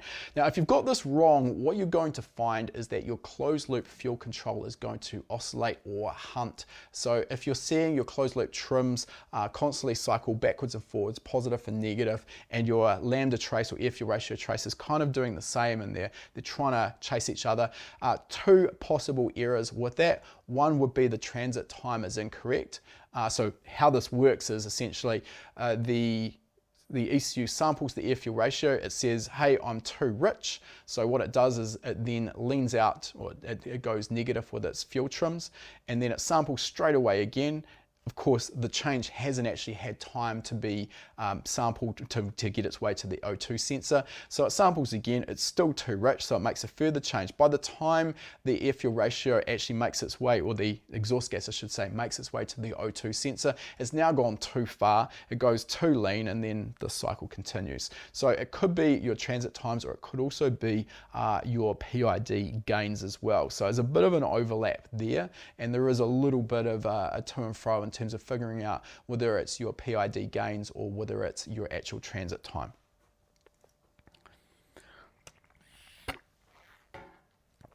All right, next question comes from Shane, who's asked ECU or internal reference alternators, pros and cons, assuming you're rewiring the car and have both options for the engine. I don't really know if I'd say there is a clear winner here. We're running a ECU controlled alternator on our SR20 VE turbo powered 8.6 race car. Works pretty well. I wouldn't say it necessarily works better or worse than a conventional alternator though. The other element I would consider here is a lot of ECUs don't have the ability to control an ECU controlled alternator. It's a little bit more complex, there's a little bit more potential for error, so a simple alternator that isn't ECU controlled, I would usually go down that path. The bigger issue really is having an alternator that is sized right for the current requirements of the vehicle.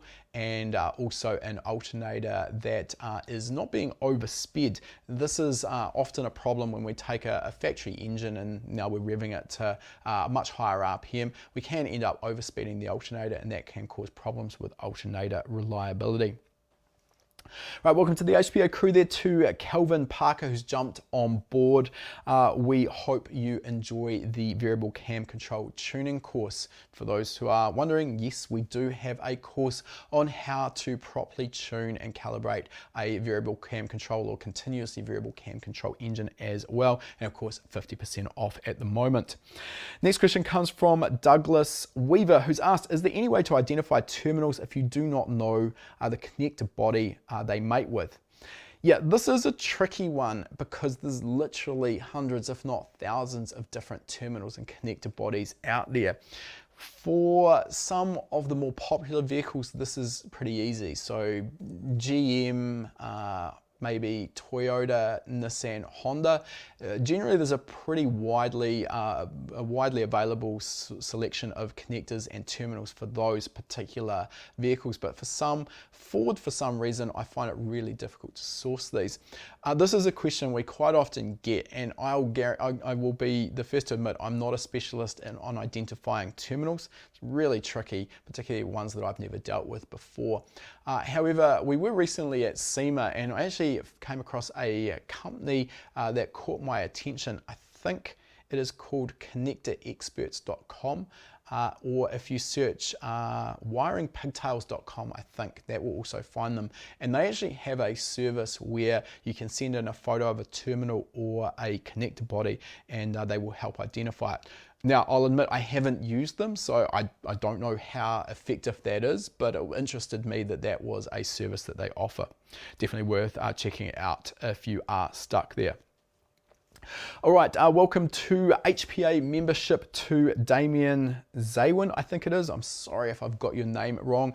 He has just purchased the Wiring Fundamentals course using the 50% off Black Friday promotion. Happy wiring, mate. We know you're going to love that course. Next question comes from Milan, who's asked, Ford BF ECU, how would I know if my injector scaling is out or the slope of the map is out? Heavily modified intake, but after the throttle body it's the same. ID 1050X. So Ford do their injector characterization in a fairly unique way.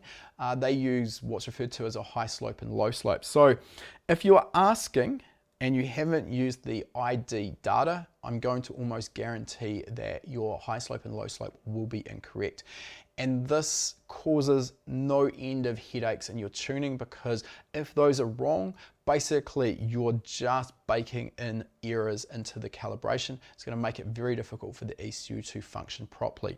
Fortunately, Injector Dynamics do this really well. They make the life of the tuner exceptionally easy because they have data in Ford format that you can just copy and paste into the relevant boxes. So they have the high slope and low slope data, plug that in, and essentially you can go from the factory injector to an ID 1050 or any of the Injector Dynamics injectors, and you're going to find that the engine will start and run essentially just like factory.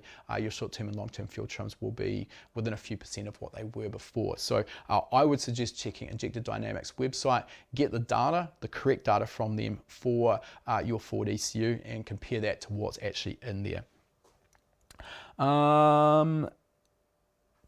Milan's also asked, same guy, same person, Ford Boss V8, left bank has a long-term fuel trim of plus 5% and the right bank is minus 5%.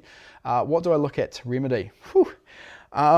It's not ideal, is it, really? But that is the situation we quite often get. I mean, we'd like to think that the fuel injectors all flow perfectly equally. We'd like to think that every cylinder is getting the exact same amount of fuel, but that is actually seldom the case. So this situation that you've got is not particularly uncommon.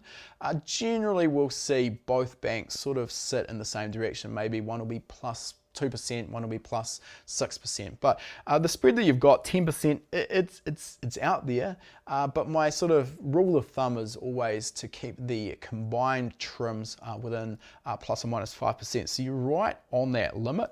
I would probably, if you want to try and fix this, I'd probably start by getting your injectors flow tested and just make sure that you don't have an inconsistency there.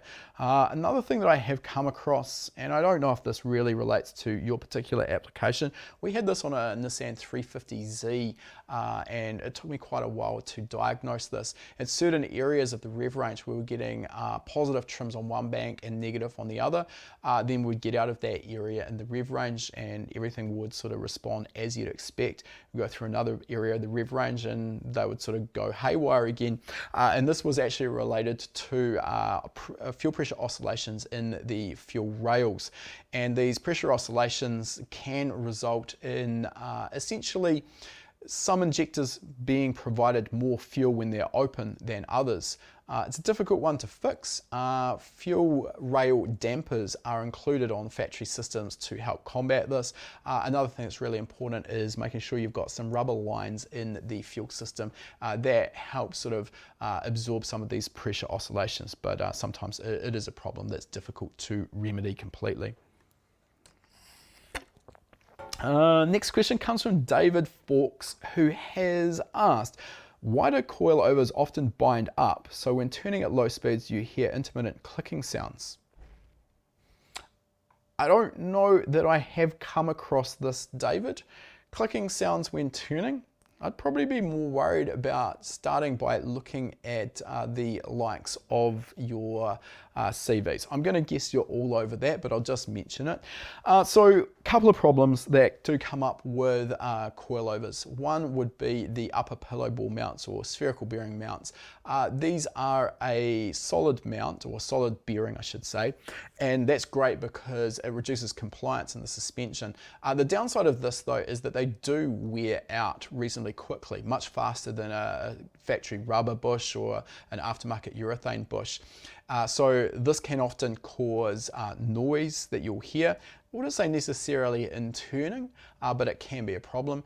The other one that would come to mind there is if maybe the spring is binding on the upper or lower platform and that's not turning. I don't know. Again, I don't see this as a common problem, unfortunately, so it's a little hard for me to really give you too much more guidance there. Next question comes from Lam Nyan, who's asked, low compression versus high compression on a turbo GT86 FA20. What do you think is better for 450 to 500 wheel horsepower time attack build? Okay, probably in a reasonably good position to answer this, given that I do have quite a bit of experience on the FA20 platform. One of our development cars still runs essentially the stock FA20 engine. We're actually still running the stock piston and an aftermarket connecting rod. The stock piston gives us around about 12.5 to 1 compression. So we're running on E85, which is really, it's essential to be able to push a FA20 with a turbo to a reasonable power level. We're making, last time that was on the Dyno, 386 wheel horsepower. So that's probably maybe a little bit below your 450 to 500 wheel horsepower. Clearly, sorry, I actually misread that. I thought you were talking about crankshaft power. So we're a little bit below that, but we're only also running about 12 to 13 PSI. I would say that engine with 12.5 to 1 compression is knock limited. So if you are starting from scratch, I would probably be inclined to drop that compression ratio. I would be probably targeting somewhere around about 10.5 to 1 if you are running on E85, which I'll take a stab in the dark that you probably are. Next question comes from Eric, who's asked, does running lean below 2,500 RPM normally cause detonation or damage? Just wanting cruise fuel economy below boost. Okay, so what we need to understand is that detonation or knock is not going to be likely to be caused at very light load. Basically, as we increase our throttle opening, as we increase the load on the engine, the airflow into the engine, this is when knock becomes more prevalent. So knock under a light throttle cruise conditions, while I can't say it's impossible, it's very unlikely to occur. You can normally tune an engine even on pump gas to MBT timing quite safely. Leaning the air fuel ratio out, what it does is it creates higher combustion temperatures, which will make the engine more prone to knock. But specifically to answer your question, No. And the reason I say this is that there's a misconception that if we lean out the air-fuel ratio, we're going to get a better fuel economy. I mean, it makes sense, right? We're injecting less fuel into the engine, so of course we're going to use less. Now, if I could draw you a nice graph, which unfortunately I can't, of power versus air-fuel ratio, what we sort of find is as we start at a nice rich air-fuel ratio, we're making a lot of power, and then as we lean the air-fuel ratio out, the power sort of starts to decline, and then once we get to a certain point, it sort of falls off a cliff. So generally what we're going to find is that most factory cars, actually all factory cars, will be targeting stoic air-fuel ratio 14.7 to 1 at cruise. That is not for emissions. That is not for economy, it is for emissions. And if we lean the air-fuel ratio out a little bit from there, generally around about maybe 15.0, 15.2 to 1, we'll get a small improvement in our fuel economy without a massive decline in our engine power. And the reason that's important is because as the power drops away, what this means is we need to actually add more throttle in order to keep the car cruising at a constant speed. So as we add more throttle, we sort of go around in circles and we end up back to the same position, adding more fuel in. So once we go leaner than about 15.2 to 1, we're probably going to find that we actually get a decrease in fuel economy, and we're also much more likely to have the engine suffer from a lean misfire. Now on that note, air-fuel ratio, understanding air-fuel ratio, what air-fuel ratios we should be trying to target, and how the air-fuel ratio affects the operation of the engine is an area where there's a lot of misconception. We do have a specific course covering this. Our Understanding Air-Fuel Ratio course will cover the question you've asked and a bunch more as well. And I'll get the team to drop a link into the chat for that particular course. Of course, you can grab that at 50% off for our Black Friday sale. Welcome to the HPA crew there, to Brandon Jarrett, who has jumped on board. We hope you enjoy your motorsport fabrication course. Next question comes from Alexandra LaRue, who's asked, is it possible to configure a factory CAN bus, automatic CAN bus ECU, like a Subaru EZ36 to another CAN bus platform, manual transmission, Subaru WRX 2011 for an engine swap use? I am not sure, Alexandra, that I'm picking up what you're putting down with this question. So you've got an automatic ECU and you want to manual swap it. Okay, I would need to know more specifics about that particular application. In general, I would say that's going to be difficult or problematic, but again, not having done it, I really can't give you a firm answer on that, unfortunately. You do need to be really careful with CAN bus equipped cars, which is essentially just about anything sort of mid-2000s and beyond. And of course, as time goes on, they get more and more complex because the various modules in the car are looking for communications to and from the other modules. So again, I'm not sure on your question. If you've got an automatic transmission, that will have its own transmission control module, or TCM. The ECU will be specifically set up for automatic transmission use, and it will have messaging going to and fro between the engine control module and the transmission control module. So what I'm getting at here, and if this might be the angle you're going, if you manual swap that particular vehicle with an automatic transmission engine control module, you are most likely going to see problems. So sorry, I can't be more specific than that. Next question comes from RX7 Pete, who has asked, recommendations on a dyno. I'm planning to open a small shop later for tuning, limited space, and like the idea of a hub dyno. I cannot say enough good things about our mainline hub dyno. I've had the privilege of being able to use a number of different dynos over the years. I started in my old tuning workshop with a Dynapack hub dyno. Really, really good product, and I actually really liked that dyno. Uses hydraulic control, it's really accurate and fast. It's also a very small footprint. What I did find is as I started tuning more and more high-powered cars, and even moderate power cars with automatic transmissions with torque converters, it was very easy to over-torque the dyno. The Dynapack dyno has a torque limit which is quite intrusive, so that was a bit annoying. Then I moved to a mainline rolling road. We went two-wheel drive and then four-wheel drive. great dyno, but the footprint is massive. So if you're in a small space, I would say that's not going to work for you. We then went to the mainline Pro Hub dyno, kind of the best of all worlds, I find. It is a relatively small platform, bigger than the Dynapack, but still definitely manageable. You can slide it out of the way when you're not using it. Even with our relatively modest four-wheel drive Pro Hub dyno, we can handle 2,000 odd horsepower in two-wheel drive and probably over 4,000 in four-wheel drive. I'm certainly not going to be dealing with anything that's going to exceed those limits.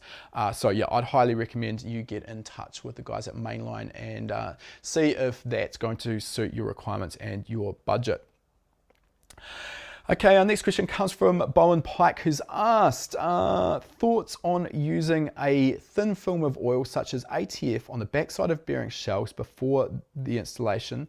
The argument is it helps push out any dirt missed in the cleaning process prior to assembly. Okay, this is something that I think is a common belief that we need to put something on the back of the bearing shell. So first of all, to your point, helping push out dirt missed in the cleaning process, please, we want to be cleaning the thing so thoroughly that there is absolutely no chance of any dirt or debris still being there. This is really the golden rule of engine building. Cleanliness is so critical, and I do harp on and on about this inside of our engine building courses, but you need to be so thorough with your cleaning. And what I generally do, particularly on those surfaces like the cylinder walls, as well as the areas where the bearing shells will go, the journals where the bearing shells will go, once I've cleaned the entire engine down, and I will generally do this 2 or 3 times using brake clean, a stiff bristle brush, and then also compressed air, I will then use a clean white rag, or at least a light colored rag with brake clean. And then I'm actually going to be physically cleaning the journal surface or the cylinder walls with that clean rag. The reason I'm using a light colored or a white rag is it's going to be very apparent when you look at the rag if there's any dirt or debris left, because it is going to come out looking dirty. You want to keep cleaning it until the rag comes back clean. The other element I'll point out, this should be picked up during the engine machining process when they hot tank the engine, but if you've got a high mileage engine that maybe hasn't been well looked after, it's quite common to sort of end up with a sort of film of baked on oil on those journals. That sort of will be a dark discoloration, and you want to make sure that you've properly removed that. A good way of doing that is green Scotch-Brite and a little bit of brake clean, but just rubbing that Scotch-Brite and brake clean onto the journal surface, that'll clean that back down to nice bright shiny metal, and that's going to be followed of course by our rag cleaning. So once we've done that, and then we're also going to clean down our bearing shells, there's absolutely no chance of any dust, debris, dirt getting in there, and you have nothing to worry about. The concern with putting anything on the back of the bearing shell is it's going to, no matter how thin it is, how irrelevant you think that particular product is, it can have the effect of allowing the bearing shell to essentially stand off the journal in a microscopic level, and that can affect our bearing clearances, which is absolutely what we don't want. It can also affect the ability of the bearing shell to actually shed heat out of the shell and into the bearing journal. So yeah, big no-no, definitely, Bowen, we don't want to be doing that. All right, team, I am going to call it there. I'm sorry for all of the questions that I couldn't get to, but we are just running a little bit long. We will be running another one of these soon. Before I go, I just did want to mention, for those who are still online, we also, if you are interested in learning more and you've got a real thirst for knowledge, we do also offer a VIP package. So our VIP deal essentially gives you access to every single course we offer at the moment, and we've got over 30 courses in total covering those topics I mentioned: engine building, engine tuning, wiring, race car preparation, race driving, suspension setup, data analysis, and fabrication. You get every single course we offer at the moment for one price. You get lifetime gold membership, And really importantly, you will never pay for another course in your life. So every course that we bring out in the future and our catalog of courses that we've got planned for next year is already massive. You will never pay for another course. So this basically continues to give you more and more value the longer you are a member. Right now, the total value of that package is around about $8,000 US, and we normally sell this VIP package for a one-time fee of $2,197 US. However, if you buy it under our Black Friday deal now, you will get this deal with $500 US off it. So that's $8,000 US worth of value for just $1,697 US. So to be clear, you get every single course we offer now, over 30 courses on all of those topics I've mentioned. You're going to get the engine building courses, fabrication, car setup, driver training, diesel tuning, wiring, everything we offer. You're also going to get the courses we've got coming up. I mentioned we've got an extensive list. This includes our WinOLS course, we've got a carburetor tuning course, we've got an EV setup and tuning course, motorsport CAD design, brake system design and plumbing, and a motorsport plumbing course all coming up next year. To buy this package, you will need to use the coupon code BLACKVIP, BLKVIP. The team will drop that coupon code into the chat so you can use it. Now, also there are a range of payment plan options as well. Obviously, $1,697 US is a chunk of cash to come up with in one hit. We want to make this package as affordable as we can, so there are some payment plan options. You can split your payments up into over several months to make it a little bit more affordable. If you use the payment plan, you do not need to wait to start learning. You get instant access to all of the courses the second your first payment has processed, and you still have that 60-day no questions asked money back guarantee. So absolutely no risk getting involved with our VIP deal or any of our individual courses. And remember that coupon code BLKVIP, $1,697 US, and that's going to give you $8,000 US worth of value right now. Right, thanks to all of you who have joined in. Thanks to everyone who has asked questions. I really appreciate it. It's been really great to hopefully help and provide a bit of information to those questions I have been able to answer. Thanks again for the support, and we will be running another one of these shortly, so hopefully we can see some of you online again. Again, I do apologize to those whose questions I couldn't answer. Thanks.